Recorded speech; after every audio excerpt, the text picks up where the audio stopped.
The day of sunshine and showers, some of those heavy with the odd rumble of thunder, but the outlook turns drier and stays mild. I'll have all the details. That's more coming up on Good Morning Britain.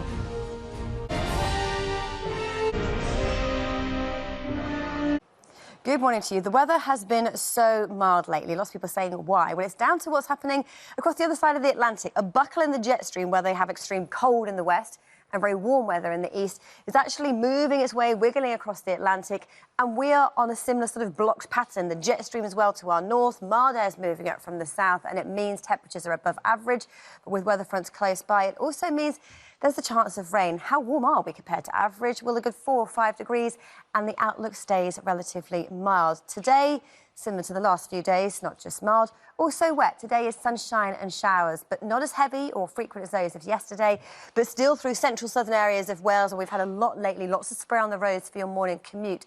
But as we head through the day, the showers more sparse than compared to where they were yesterday, sunny, then shower, then sunshine, and as they move their way through, actually with lighter winds than yesterday, the southwesterly feed, 15, 16 degrees, again, will feel very nice indeed. So let's take a look at what happens for the next 7 days then. And we'll start off across the north of the UK, and with that southerly flow, with these mild conditions, temperatures remain average or above throughout the outlook period, perhaps a little cooler as we head through to next week.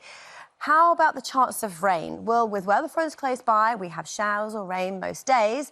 That increases as we head through the week, but actually the driest day in the outlook for the weekend is looking like Sunday.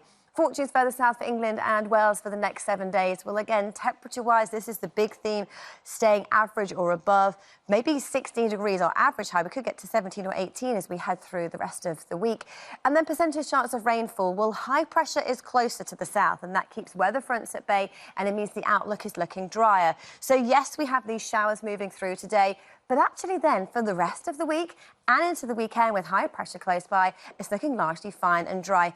Into next week, it turns a little bit cooler and a little unsettled as well. But all in all, the outlook is largely mild, turning a little cooler as we head into next week. Days then. And we'll start off across the north of the UK, and with that southerly flow, with these mild conditions, temperatures remain average.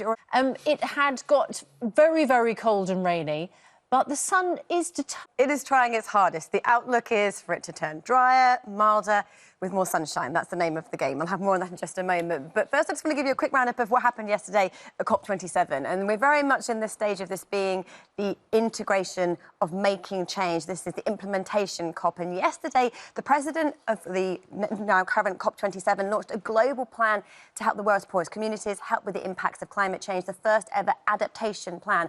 30 goals to hit by the end of the decade, helping 4 billion people. And the hope is to set targets in 5 key areas. Food and agriculture, that's a big one. Water and nature, coasts and oceans, human settlements and infrastructure, with public and private sectors coming together. And at the moment, it looks as though half the world's population at risk of climate change by the end of 2030. So really urgent moves, but sustainable agriculture, a really big one, because if we can increase yields and cut emissions, it is win-win. And another first, the first ever children and youth pavilion in the